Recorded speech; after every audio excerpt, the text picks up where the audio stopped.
Olá! Envolvido com Cristo? É uma alegria imensa ter você aqui para mais uma videoaula abençoada. Se você ainda não é inscrito neste canal, aproveite agora e se inscreva. Ative o sininho para não perder nenhuma novidade. E claro, compartilhe este vídeo com seus amigos e familiares. Assim, mais pessoas serão edificadas pela palavra de Deus. Sejam muito bem-vindos à nossa videoaula sobre a lição 8 do terceiro trimestre de 2025 da CPAD para a classe de jovens. O tema de hoje é Filhos e Herdeiros. Vamos mergulhar nas profundas verdades da palavra de Deus que nos ensinam sobre a fé e a coragem diante das adversidades. Inicialmente vamos refletir sobre o nosso texto principal. Assim que já não és mais servo, mas filho. E se és filho, és também herdeiro de Deus por Cristo. Gálatas capítulo 4 e versículo 7. Resumindo, a maturidade exige de nós um comportamento diferenciado, pois por ela recebemos a herança em Cristo. Interagindo, anteriormente vimos que Paulo tratou a respeito da descendência de Abraão. Todos os que creem em Jesus pela fé, quer sejam judeus, quer sejam gentios. Nesta lição, veremos a comparação que Paulo faz entre o herdeiro criança e o que já atingiu a maioridade. Vamos aprender com ele a respeito da importância de se ter o zelo correto para com as coisas de Deus e com as pessoas que são dele. Paulo vai nos revelar o zelo espiritual que caracterizava o seu ministério e a sua maturidade cristã juntamente com suas responsabilidades. Veremos que um crente maduro não pode agir como uma criança. Introdução. Vimos na lição anterior que Paulo tratou a respeito da descendência de Abraão. Todos os que creem em Jesus pela fé, quer sejam judeus, quer sejam gentios. Nesta lição, trataremos a respeito da maturidade. É ela que faz o herdeiro menino se tornar um herdeiro completo e apto para receber a herança. Ao se colocarem debaixo da lei, os Gálatas estavam não somente se colocando num caminho de retrocesso para com o Evangelho, mas estavam igualmente renunciando à sua maturidade e sua herança em Cristo. Tópico 1. Herdeiro. Mas como se não fosse ainda. Item 1. Herdeiro. Mas como escravo. Paulo começa dizendo que todo o tempo em que o herdeiro é menino, em nada difere do servo, ainda que seja senhor de tudo. Gálatas capítulo 4 e versículo 1, nesse texto podemos ver a importância da maioridade. Ainda que uma criança fosse considerada herdeira, não é diferente de um escravo enquanto não atingir a maioridade. À medida que a criança vai crescendo e se desenvolvendo, ela vai se tornando menos dependente do aio daquele que a conduz e que exerce sobre ela uma tutela, uma guarda. A criança não é uma escrava, mas é considerada como se fosse em relação à herança, até que atinja a maturidade. Paulo comenta que o herdeiro, enquanto menino, por mais que seja dono de tudo, não tem acesso à herança e não possui diferença de um escravo. Falta a ele a maturidade que só o tempo poderá trazer. Um comentarista diz que aquela criança era chamada de jovem senhor, sendo senhor porque um dia na maioridade poderia usufruir dos bens e direitos que lhe seriam entregues e jovem para não se esquecer que sua hora não havia chegado e se colocar no seu lugar. Mas a hora da sua maioridade chegaria e ele poderia usufruir dos seus bens e títulos. A função da lei era conduzir as pessoas a Cristo. Da mesma forma que o aio conduzia a criança até a escola e se responsabilizava pela sua educação, Gálatas capítulo 4 e versículo 3 tem 2. Na plenitude dos tempos, o momento da história humana em que Deus interveio para transformar uma promessa em um fato consumado é chamado de plenitude dos tempos. Nesse período específico, Deus enviou a Jesus, e o apóstolo ainda reforça, nascido de mulher, nascido sob a lei, Gálatas capítulo 4 e versículo 4. Essas duas colocações têm importância, pois mostram não somente a humanidade de Jesus, mas igualmente o fato de que, por ter nascido sob a lei e tê-la cumprido até a morte, seu sacrifício foi único e perfeito, colocando a salvação disponível a todos que creem, independentemente da sua cultura de origem. Paulo destaca que foi Deus que enviou seu Filho do céu para este mundo. Essa vinda fazia parte da promessa dada a Abraão, de que nele todas as famílias seriam benditas. A bênção de Deus não estaria restrita aos descendentes de Abraão que guardavam a lei. Essa bênção seria dada, pela fé, aos que crescem no sacrifício de Jesus. Item 3. Remir os que estavam debaixo da lei.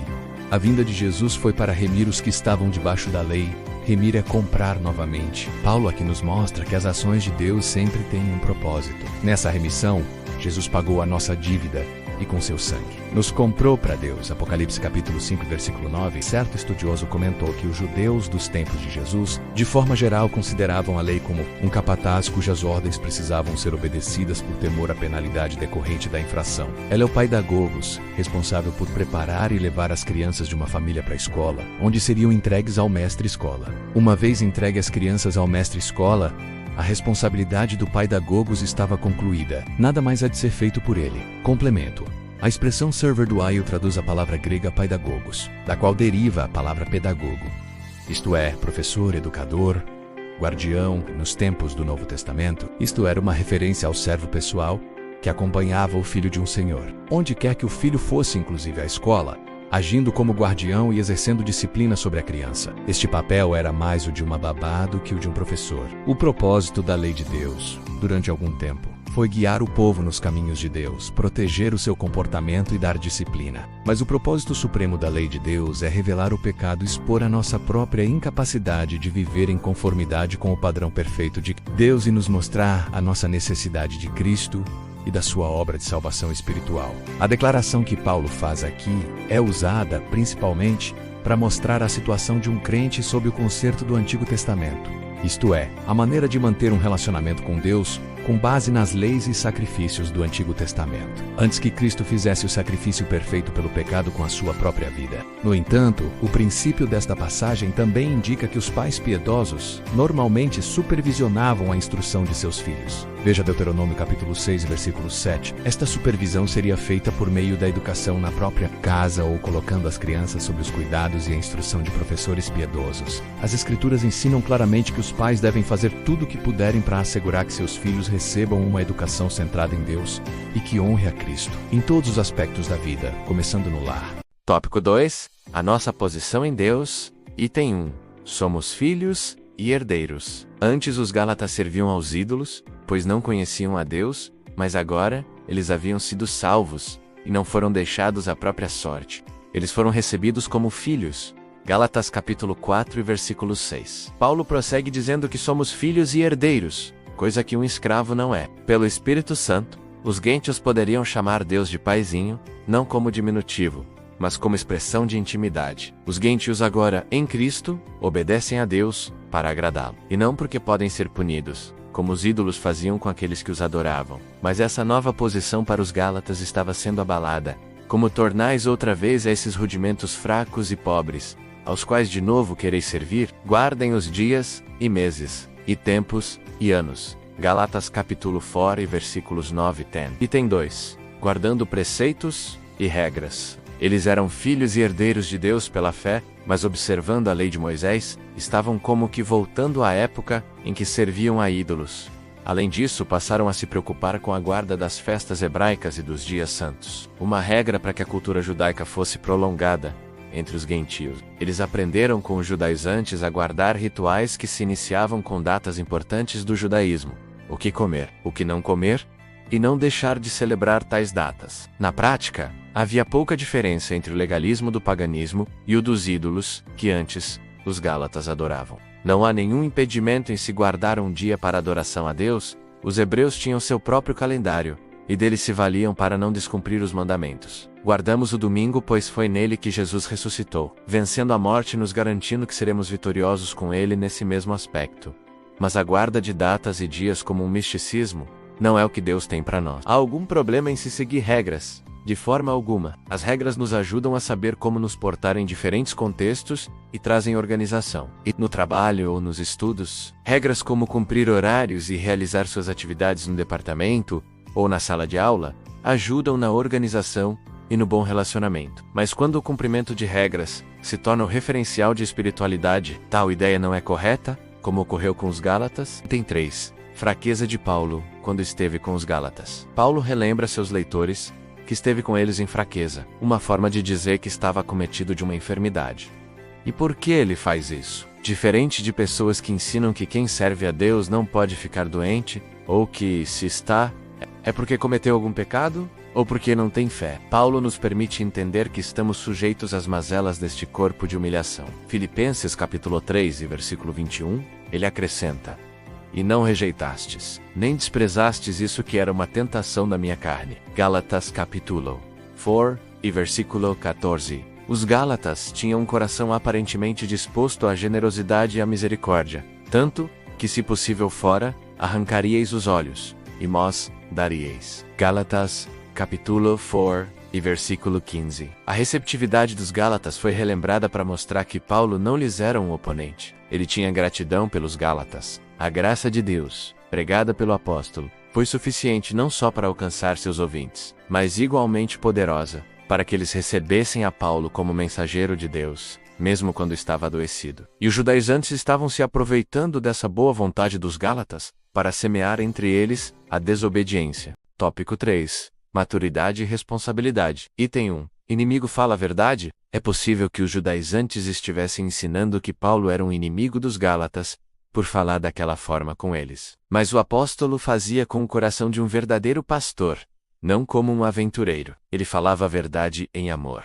O questionamento do apóstolo sobre a sua forma de falar com os leitores deixa clara a diferença entre ser um bajulador e ser um mestre, que se preocupa não com o que pode receber, mas com o que pode entregar. Tem 2. O zelo inconveniente. Nem toda demonstração de zelo é do Espírito. É possível que haja na igreja pessoas que apresentam o que seria tido por um comportamento aceitável diante de Deus, mas sem o aval dele. O zelo dos judaizantes não era espiritual, mas religioso, e esses dois zelos são diferentes. O zelo espiritual se preocupa com a vida espiritual das pessoas de uma congregação, ao passo que o zelo religioso se prende ao formato como a religião se manifesta. Eles queriam aumentar a sua influência entre os Gálatas, demonstrando um zelo religioso, e isso era contrário ao Evangelho.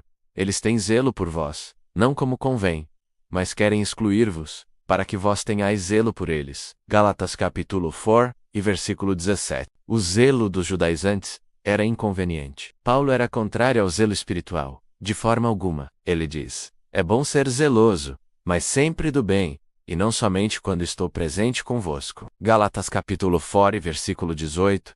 Ele não estava ali com os Gálatas, mas demonstrava, mesmo à distância, o zelo espiritual que marcava o seu ministério. Item 3. A maioridade exige responsabilidades. Crescer implica ter responsabilidades. Uma pessoa que atinge a maioridade tem obrigações das quais não pode se esquivar. É possível que uma pessoa tenha direito à herança, mas não possa possuí-la devido à idade. Os Gálatas já tinham conhecido Jesus, e com o Senhor a maturidade, agora estavam se colocando como crianças, sendo guiados pela lei e considerados sem acesso à herança. A maturidade tem por preceito a diferenciação da infantilidade. Um adulto não pode agir como criança, como se precisasse passar por todo o processo de crescimento e amadurecimento. De um adulto se espera diversas características como inteligência, experiência, responsabilidade por seus atos, seriedade e conhecimento. Não esperamos isso de uma criança, que ainda está em desenvolvimento e não possui essas competências. Conclusão: nesta lição vimos que Paulo faz uma comparação entre o herdeiro criança